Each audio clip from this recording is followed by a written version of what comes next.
Welcome to the show tonight. Why the Albanese government gave $800,000 to an academic who admires Palestinian terrorists and is now encouraging children to chant anti-Israel war cries. Intifada, Intifada, Intifada. Father, we're back to the sea. Palestine will be free. Also tonight, the return of the Stad Bishop to his Sydney church.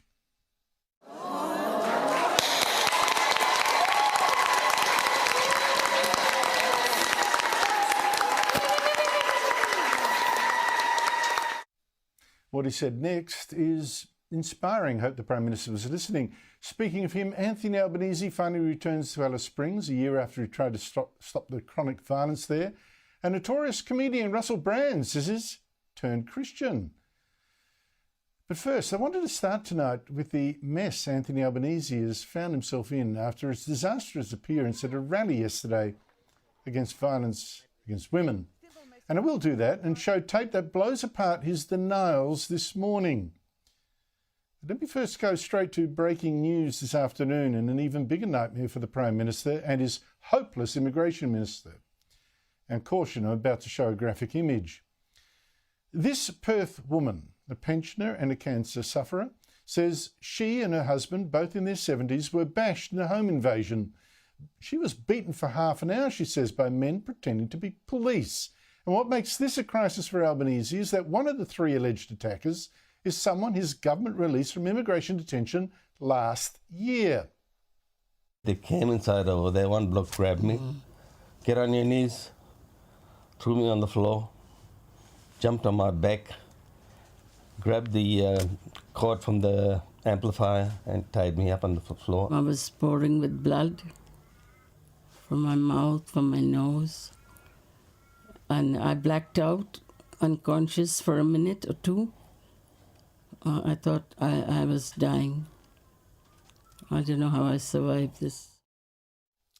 Now, police allege one of the attackers is Majid Jamshidi Dukoshkan, a Kuwaiti and one of 149 foreigners the Albanese government released from detention last year, including 7 murderers or attempted murderers, 37 sex offenders and 72 people convicted of crimes of violence. These are people released by the government without proper precautions after the High Court said it couldn't keep foreigners indefinitely in detention if it couldn't send them back home.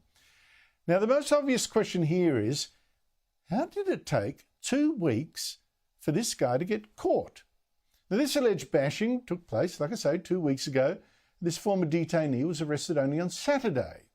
So why did it take that long to name him and to find him? Surely the government knew where he was. After all, the Immigration Minister had told us all these detainees were being monitored in many ways. Don't worry about that. The use of electronic monitoring devices on individuals to keep the community safe. A curfew on individuals for the purpose, again, of community safety. But then again, this same detainee appeared in court in February after repeatedly breaking his curfew. Was he even wearing an ankle bracelet? We're still not told. And the magistrate released him. Not a word from Andrew Giles about all this today. And after this, surely he must be sacked.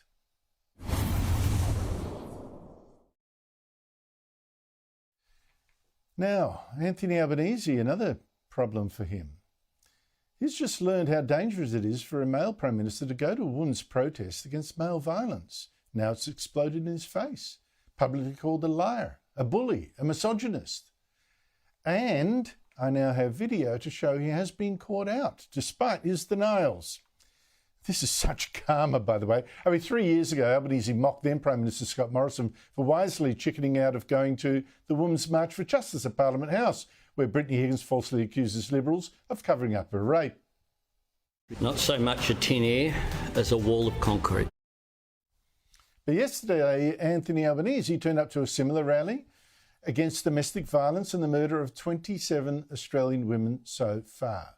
27. And right off the bat, he was accused of lying and got heckled. To be clear, we did ask to speak, myself and Katie, and we're told that that wasn't possible, and that's fine. I respect the organisers' right to do that.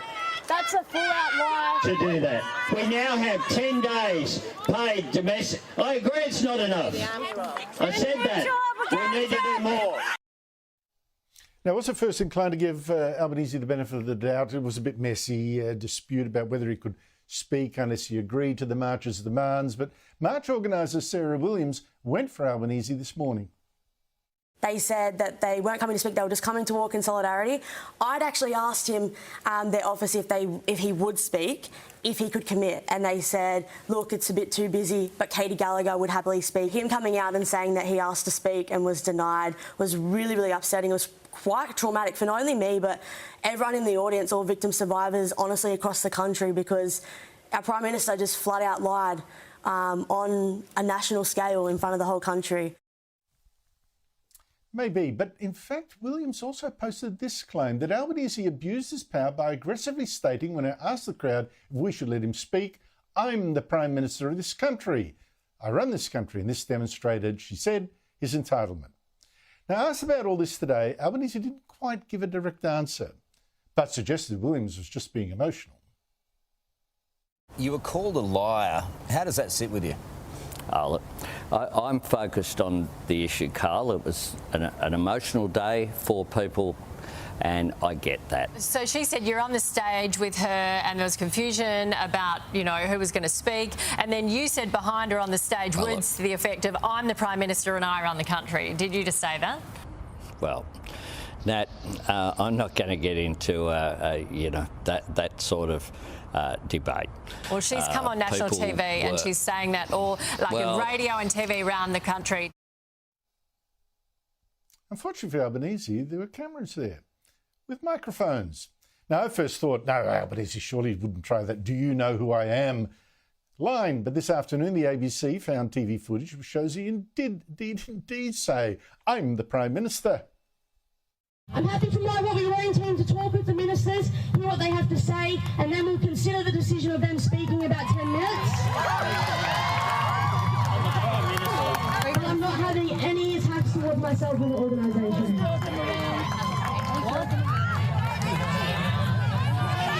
Speaking or not speaking? Now, maybe that's not a huge deal, but it sure would be for the media if it was Tony Abbott or Scott Morrison. You know that for sure, don't you? And I wonder now if Albanese is a bit rattled by his fall in popularity. I thought it was a fool to take that attitude you saw onto the stage. You know, you stop me speaking and I'm the Prime Minister, and barking at an interjector. Men have no licence to stand on their dignity at rallies like this. That's the way things go. But there is another thing. Albanese and his ministers are now overreacting. Now, first is calling a meeting of the National Cabinet this week, the Prime Minister and all the Premiers, to supposedly take immediate, meaningful and practical action to address family violence. But I wonder, they haven't been acting already? What can they do in one day? Well, in fact, Albanese's Minister for Women today said, yes, we have been acting. They've got 2 years into a great new plan to tackle exactly this. And she then made an impossible promise. We're 2 years into a 10-year plan. The goal in the national plan is to end violence against women and children in a generation. Now, I would love to end all domestic violence. I'd love to be able to cure it overnight. And I do believe there are changes we can make to make it less out there. But to end domestic violence completely in a generation, I think you've got to believe in pixies to think that violence and meanness can be wiped out of human nature, sadly. But I do, on that point, want to end with some good news that no politicians would dare say right now. Everyone wants to talk about this crisis, and every death we've had this year is indeed tragic, and it is too many, and there's been some shocking examples, and there's always more we can do. But the bottom line is this. The Australian Institute for Health and Welfare reported last year that since 1989-90, a quarter of a century ago, the rate of domestic homicide has halved. Now, it's still not enough, I know. There's been an uptick this year, but to halve the rate of women killed in less than a generation tells me we are doing some things better already, and we shouldn't give up hope for more still. But that's another thing you couldn't really say at a rally like that, especially not if you're a man.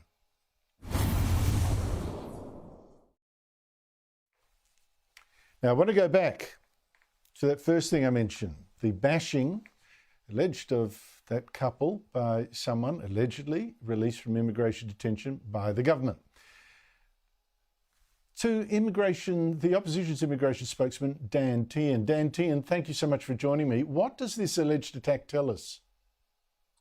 Well, it tells us that the government continues to fail when it comes to this issue. They've failed from day one to have their number one priority, keeping the Australian community safe. And this alleged incident now is sadly what we predicted, because Andrew Giles and Claire O'Neill have fumbled their way through this issue like we've never seen two ministers fumble an issue, I think, in our history. And sadly now we have this alleged beating of this lady in Perth, just recovering from cancer. And people will look at the pictures and I'm sure will say to themselves, that could be my mother, that could be my auntie, that could be my grandmother.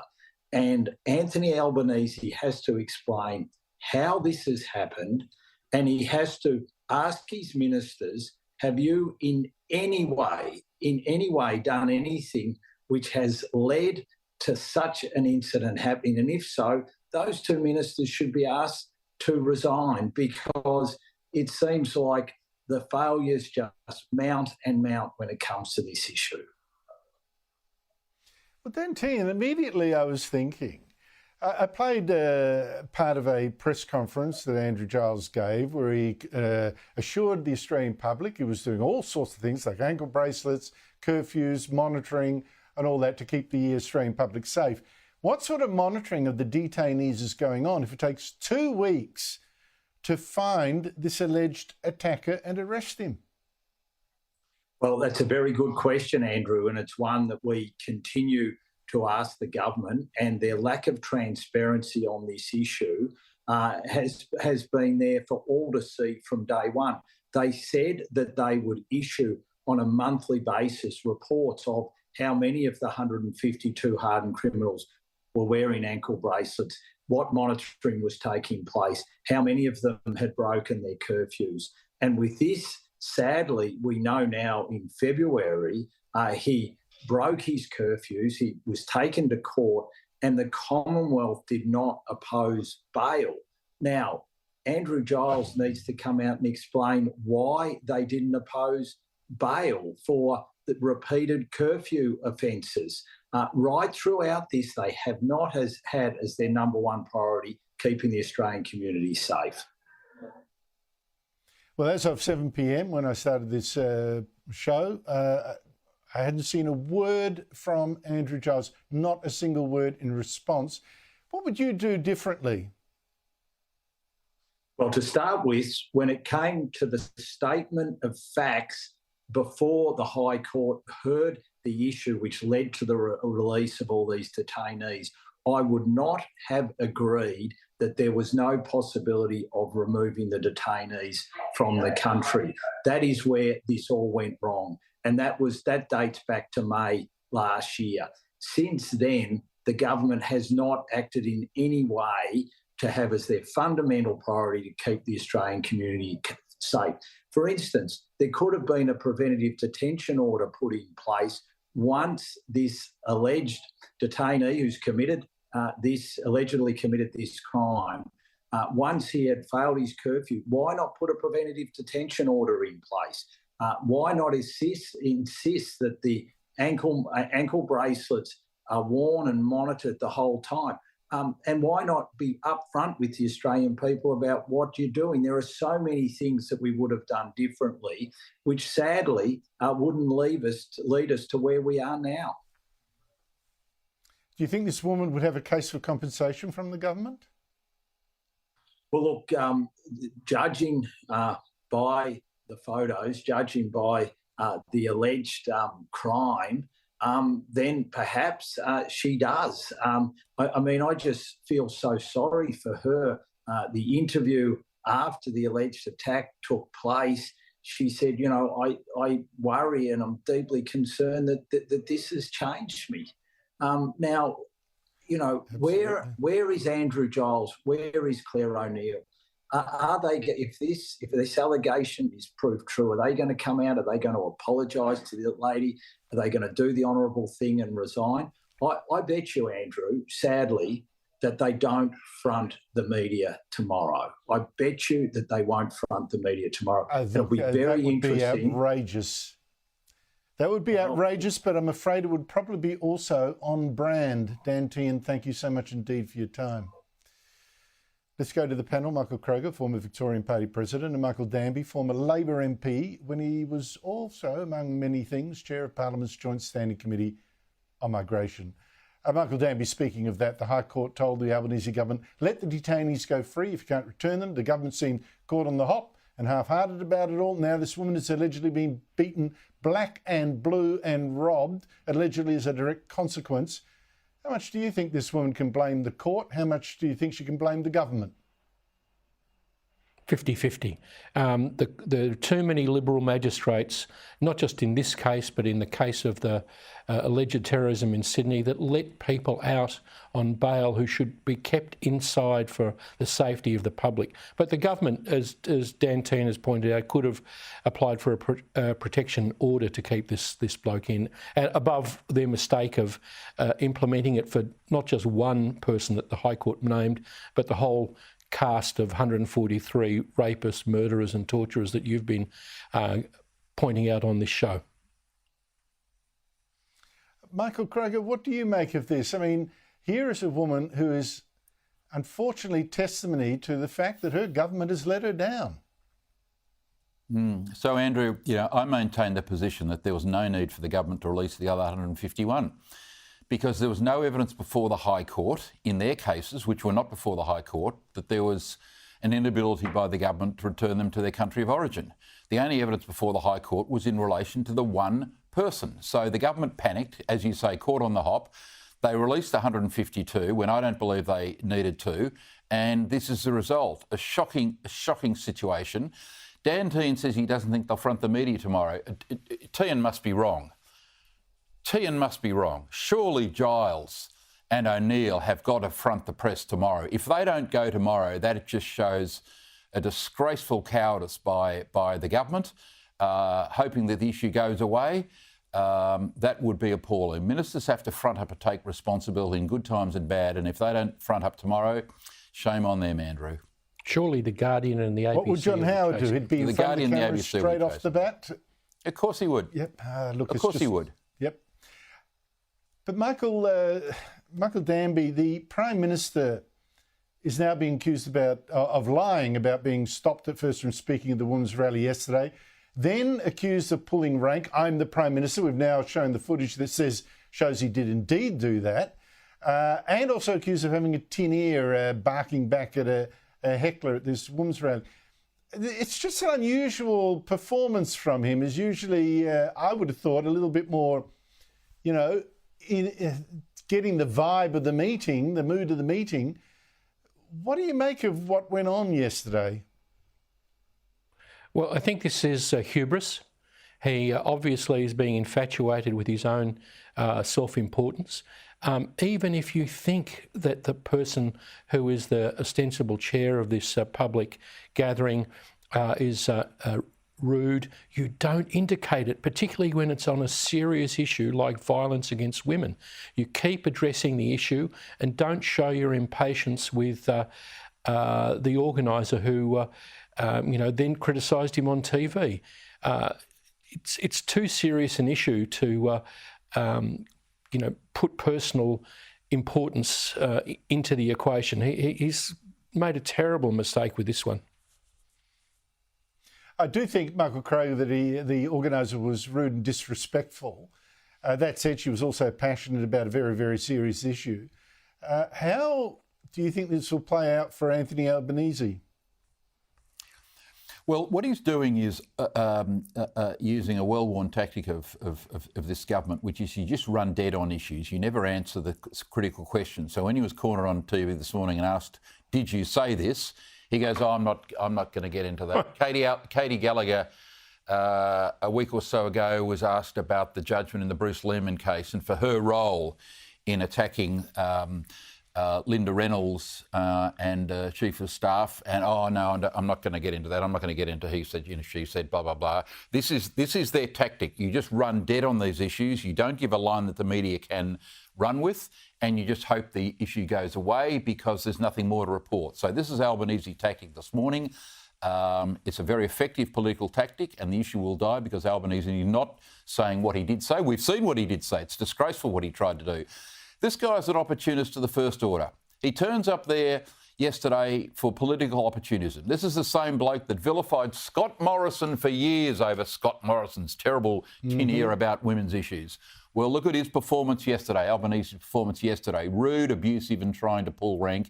And he gets all the criticism. I'm the Prime Minister. Getting all the criticism he deserves. I'm the Prime Minister. The only words he didn't say were, "Don't you know who I am?" That's the rejoinder when you pull rank on people. Don't you know who I am?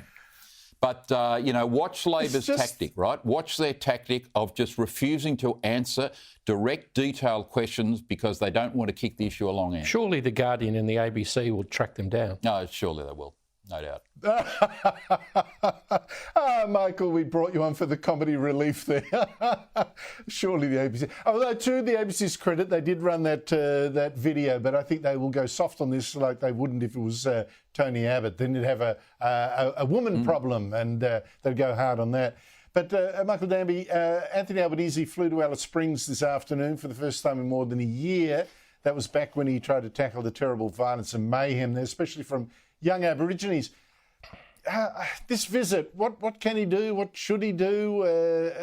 Is this something? Well, what he should do is what your brilliant Northern Territory Sky News reporter suggested, and that is go there unannounced at midnight and see what's happening in the streets with these underage children and take the issue more seriously. He should go there a few times. I mean, I was not a great fan of Tony Abbott when he was Prime Minister, but he took Indigenous issues seriously, and this bloke should lift his game and go there, as your reporter suggested, when the trouble is on, after midnight. Young children, 7, walking the streets of Alice Springs. Terrible. Something has to be done about it. Yeah, well, you're confusing a PR event with actually wanting to see the reality for himself. Michael Kroger, Michael Danby, thank you so much indeed for your time. After the break, the academic cheering on primary school kids chanting for Intifada and the end of Israel. Why did the Albanese government give her $800,000?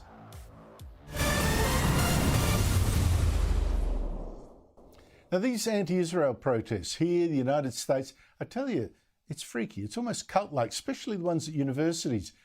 Here's the chanting at Sydney University.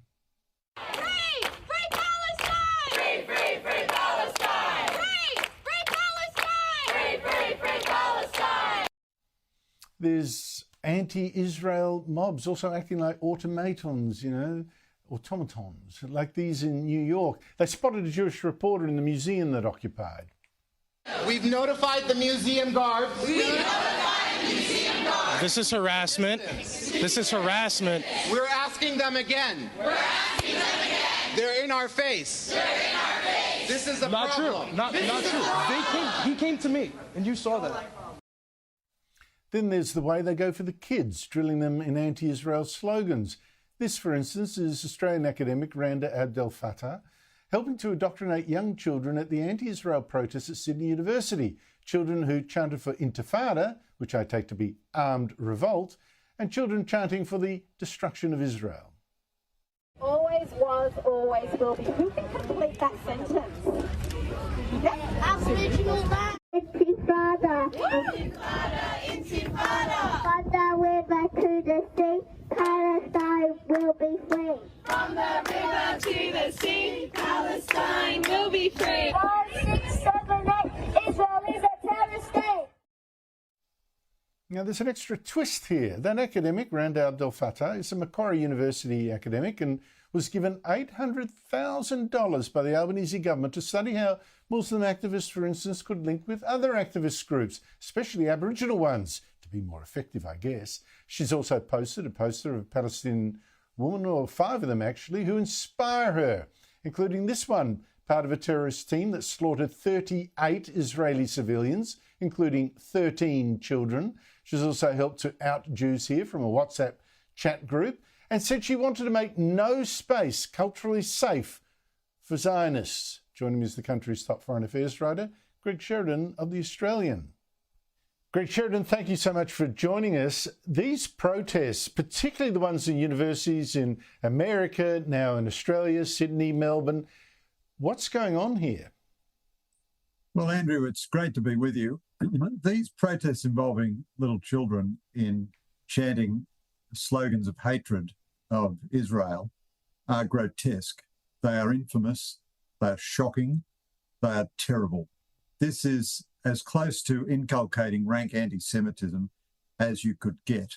And the fact that the pusillanimous university authorities and our even more pusillanimous government is completely relaxed about this terrible tide of anti-Semitism that is sweeping through our universities and across our societies, and emerging in terrorist violence against Jewish citizens in Western society, is even more shocking than the actions of the extremists themselves. But Greg, they'll say, well, we're not anti-Jewish at all. We're anti-Zionist, which is very different. And I believe that Randa Abdel-Magid or her colleagues, Abdel Fattah and her colleagues are saying, well, intifada just means, protest. It doesn't necessarily mean shooting, etc. What do you make of this kind of rationalising of what you've seen? Well, I'm not entirely across everything Randa Abdel-Fattah has done lately, but I'd make a couple of general observations. The word intifada can indeed have a variety of meanings.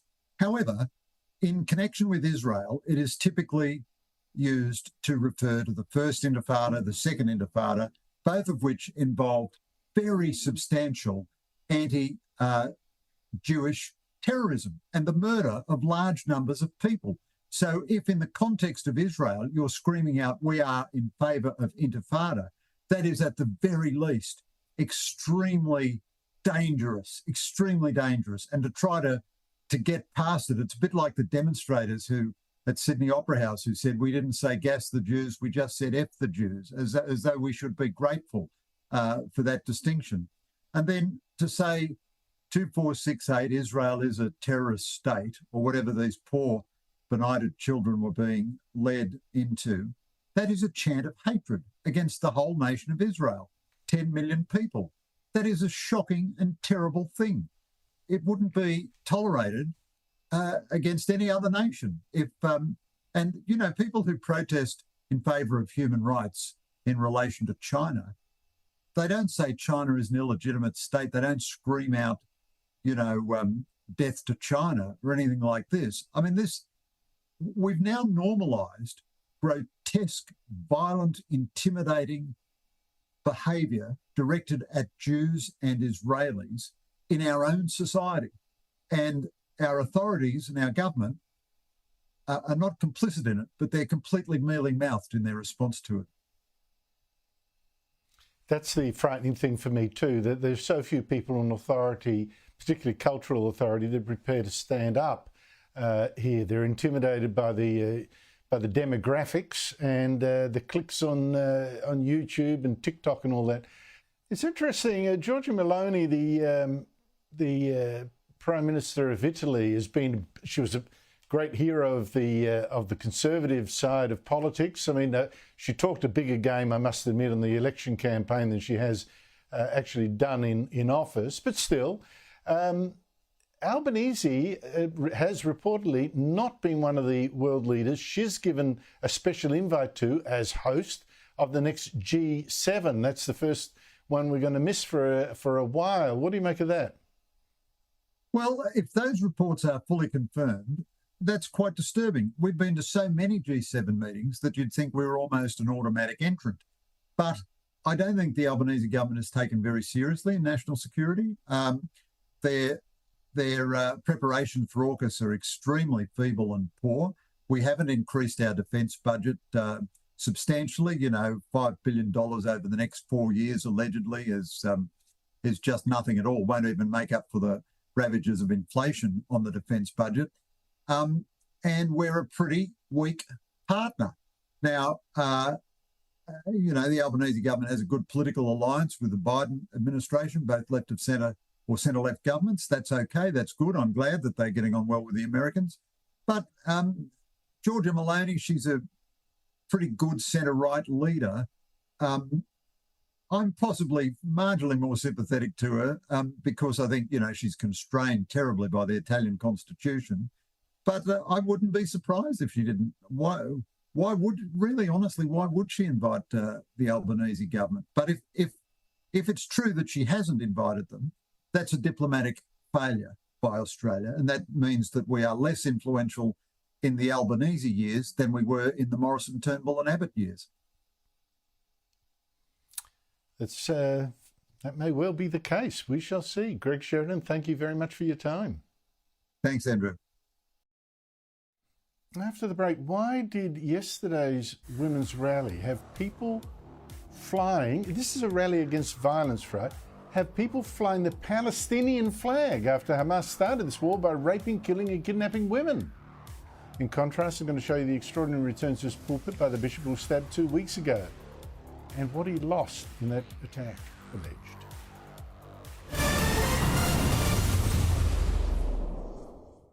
I mentioned Randa Abdel Fattah earlier, that academic cheering on children chanting pro-Palestine and anti-Israel slogans.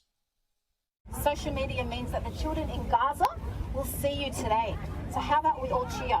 And how about we all say Free Palestine? And let the children in Gaza hear your voices raised here on Gadigal land for them. Ready? 1, 2, 3. Free Palestine! How about we all wave to them? Now, that was at Sydney University, where staff had marched, some staff had marched to the Sydney Opera House just 2 days after the October 7 attack that started the war there, before any Israel attack on Gaza. That was when Hamas terrorists had murdered 1,200 Israelis, they'd raped many women, they'd beheaded people, they'd kidnapped 150 plus. And here's the reaction of some people who teach or taught students there. So we're staff from Sydney University and we're saying that resistance is justified. Resistance is always justified. Joining me is the panel, Daniel Wild, Deputy Executive Director of the Institute of Public Affairs, and Steve Trevura, Senior Lecturer in History at Campion College and co-author of The Forgotten Menzies. Stephen, how big a problem is this kind of radicalism in our universities? And why don't the Vice-Chancellors do something about it? Well, pro-Palestine, anti-Israel rhetoric and ideology is just baked into modern humanities departments. You get it in many of your units. It's something that, Vice-Chancellors, you'd have to be a very morally courageous Vice-Chancellor to actually stand up against it. And you don't become Vice-Chancellor by being a boat-rocking, morally courageous person. So it's not surprising that there isn't any great condemnation about this. It's amazing to think that these kids were also chanting Intifada, which is exactly what Hamas were chanting less than 1 month before October the 7th. That's exactly what Hamas said, a call for a new Intifada. Any Vice-Chancellor worth their salt needs to speak out against this kind of hatred. This is genuine hatred on campus. Except Daniel Wild, of course, the Vice-Chancellor of Sydney University is Mark Scott, who's the former head of the ABC. I mean, seriously, I'm not going to expect much from him in terms of strong moral courage and an example in cracking down on this kind of thing. No, I'm not going to be holding my breath, Andrew. And, Stephen's 100% correct. This sort of radicalism is baked in. Universities are hotbeds of radicalism and division. Vice-Chancellors used to be intellectual giants. now they're pygmies and they're cowards, that they won't stand up to this. I don't understand how anyone at a university can keep their job if they're going to be allowing this to happen and participating in it.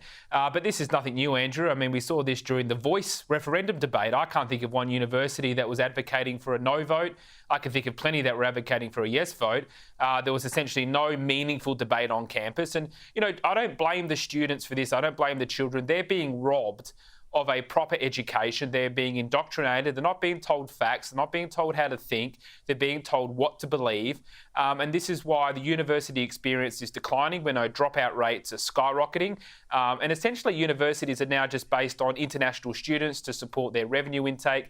Unfortunately, many of them, and there are a couple of exceptions, but many of them have now largely given up being serious bastions of intellectual thought.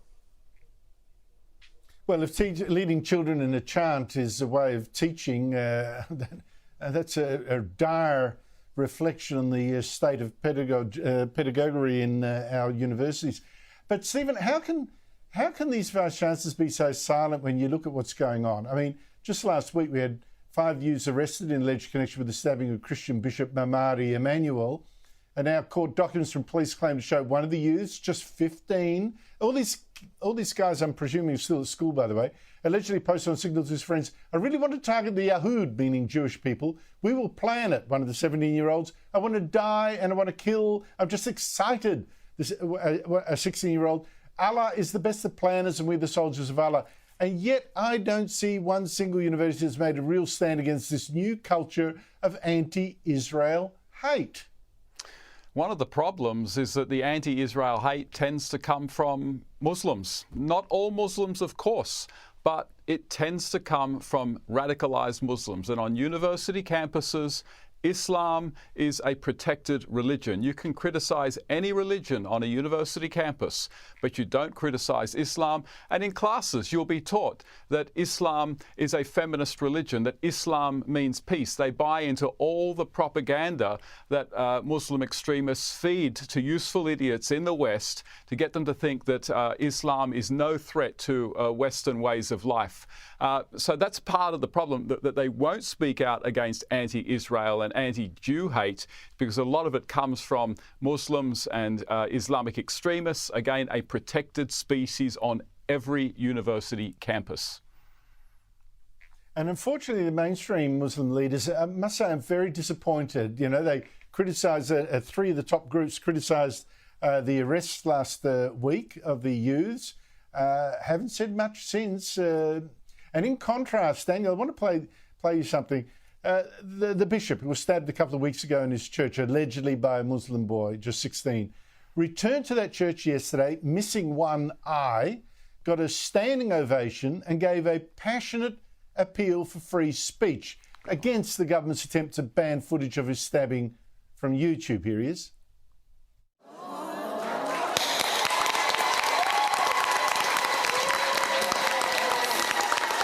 I am a true blue Aussie. I am proud to be an Australian. And wherever I go, wherever I travel across the globe, when I come back here, this is home. And I said it, I am very proud of these great Anzac warriors who gave their life up to the very human rights, to the very freedom of speech and freedom of religion. They died to keep and preserve the human identity and integrity. I salute my beloved Anzac warriors, and whoever walks in that path must be saluted. And this is why I stand for that freedom of speech and freedom of religion. Every human has the right to the freedom of speech and freedom of religion, every human being. That bishop is remarkable. And this is another issue, Daniel, that I feel is causing the government trouble. It wasn't expecting when it said, "Oh, let's call for this clip of the stabbing to be banned from Twitter." It must have felt like this was an easy sell. Well, I think they just wanted to ignore the fundamental problem, Andrew, which is, you know, the New South Wales police described it as a terror incident or a terror event, you know, religiously motivated, that almost resulted in the murder of a bishop. You know, that is a serious problem. We've got a clear problem with social cohesion that is now spilling onto the streets. We've had no leadership from the government. They haven't talked about it at all. Instead, all they want to do is to press the delete button so nobody can see the video or the images. There are millions of more violent, more graphic, more confronting content online. It hasn't been explained in a proper manner why this particular video is being taken down. And I think Australians look at it and say, well, why can't we see that? We need to have a debate about what is happening. The government blames, it says, oh, well, this is why we need misinformation laws. But as we know, Andrew, this has nothing to do whatsoever with misinformation. It's the opposite of misinformation. It's an event that actually occurred. It's a video of an actual event that Australians deserve to see and to have some political leadership on, rather than trying to scrub the internet and remove it. I just thought it was quite inspiring. Despite losing an eye, he again said he forgave the boy who allegedly caused that and prayed for him, considered him a brother, and will always love him. I thought a magnificent example. But I tell you what wasn't a magnificent example. I mean, talk about the normalisation, Stephen, of this culture of intolerance and, you know, almost like forgiveness for Hamas for what they did. The rallies yesterday against violence against women. Here's the one with Albanese. Can you explain to me why some of the protesters there are flying a Palestinian flag when Hamas, the Palestinian group that started this war, started it by slaughtering and raping and kidnapping women? What's that flag doing at a rally against violence against women?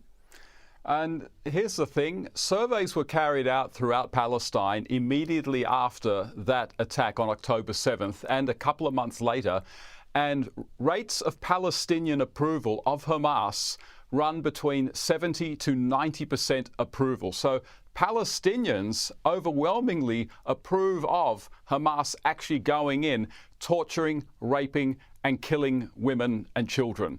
So, you know, Palestine is very far from a feminist showcase state. About 59% of marriages in Palestine, according to Amnesty International, are of women under the age of 18. About 59% of women and girls in Palestine, again, according to Amnesty International, say they've experienced sexual assault, and only about 40% of those of the reported cases are actually investigated by the police.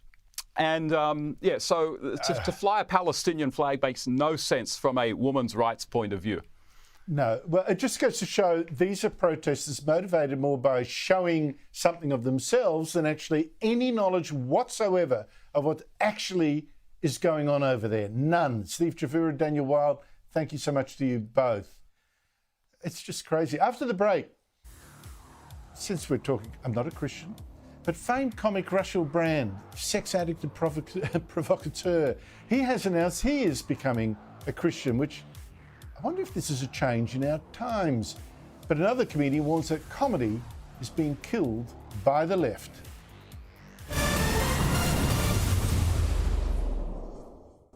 Look, it's easy to be cynical about this, but Russell Brand, right? Huge star as a comedian, actor, author, now podcaster, and all-round bad boy. Last year got hit by claims in the US and in his homeland of Britain of sexual harassment and other sex offences. He says it's innocent, but he admits he was a sex addict. But as of last weekend, he's a Christian. This Sunday, I'm taking the plunge. I'm getting baptised. What's been explained to me is it's an opportunity to die and be reborn, an opportunity to leave the past behind and be reborn in Christ's name. Joining me from London is writer, broadcaster and columnist Esther Kraku. Esther, great to see you. Now, Brand has been very influential with that particular younger cohort, very edgy, of course, downright rude at times. This seems off-brand a bit, to coin a phrase with Brand. But how's this going down with his audience? Have we seen, is this some sort of cultural shift or just him? I think it's both. I don't actually find this surprising. Russell Brand is always one of those people that kind of saw himself as like an sophisticate. I remember going to school here in the UK and hearing his loud voice on the radio, using big words that usually didn't mean very much. And he's always kind of had an interest in spirituality and religion. The timing of this is quite curious. Obviously, he's been hit with loads of allegations of sexual impropriety, to say the least. Channel 4 released a documentary about him. There were many valid questions about, what the mainstream media knew at the time of these sort of alleged assaults. So between 2006 and 2013, when Russell Brand was basically the darling of the left, particularly here in the UK. I mean, he was basically everywhere. You couldn't avoid him. At some point, he was even a guest editor for The Guardian, which is as left as they come. But he's always shown an interest in some sort of spirituality and all of that. So we'll see. Obviously, converting to Christianity has a track record of helping you out here in Britain. Look at Abdul Azidi, the failed asylum seeker who eventually got his asylum claim accepted because he fake converted to Christianity and then resorted to throwing acid in the face of a woman and her 2 children. Unfortunately, Russell Brand doesn't have that problem because he's already a British citizen. But it's going to be interesting. People are saying this might actually, boost his image in the courts if these allegations get that far. We don't know. The one peculiar thing is he's apparently seeking to get baptized in the Thames. So I think, having some form of radioactive cholera and dysentery is an interesting way to start your journey into the Christian faith. But Russell Brand is a unique character in that way. Oh, such cynicism from one so young, Esther. I was looking for this to be a hallelujah, come to Jesus moment, but clearly not. I actually think it's more shopping than converting, to be frank. Probably Christianity this year, Hinduism the next, we do not know. Yeah, Buddhist the year after, yeah. Probably. Yeah, I know. To another comedian, and a greater one, Jerry Seinfeld. His show was essentially about people with no strong values at all, a bit Russell Brand, like people like Russell Brand in a sense. But he now seems very much more opinionated or willing to make a stand. And I would suggest he's even a little angry with things about how things are going out, which may not be surprising given he is Jewish. He's just lashed out, though, on the lack of great new comedy shows. Here he is. Well, guess what? Where is it? This is the result of the extreme left and PC crap and people worrying so much about offending other people. Esther, is this just an older guy talking about the good old days, or is this a genius who has diagnosed the real problem? Because I note, for instance, that John Cleese of Monty Python fame and Fawlty Towers has said much the same. Yes, and any comedian that's actually willing to speak out and put their name on the line has been saying exactly the same thing. The left and the PC culture are killing comedians, and it's killing what they're known to do. To be a comedian, you should be able to push the envelope. I mean, free speech is probably the most important part of their profession. And you have people getting offended because you have jokes about trans people, and apparently that's punching down. Look at how much heat that the likes of Dave Chappelle have taken just for doing their job. And he's right. You can see it all along the comedy circuits. Netflix and all these massive streaming channels, they basically package up comedians that haven't actually put in the work, done the grind. They package them, give them all these like sort of set jokes, okay jokes to tell, and then they just give them specials. There's not really any heart in comedy because everyone is too scared of offending people. Or you get Hannah Gadsby, who's not funny but ticks all the ideological boxes along the way. Maybe there's that too. I don't know. I'm not quite sure. Yeah, and they also tend to have overweight women, overweight comedians, overweight female comedians, because apparently that's some sort of comic relief, and they tend to be the unfunniest. It's actually almost tragic. Yeah, well, I think you might be describing the Melbourne International Comedy Festival right there. Esther Kraku, thank you so much indeed for your time. Well, that's it from me. Coming up next is Sharry Markson. Don't miss that. From me, though, good night.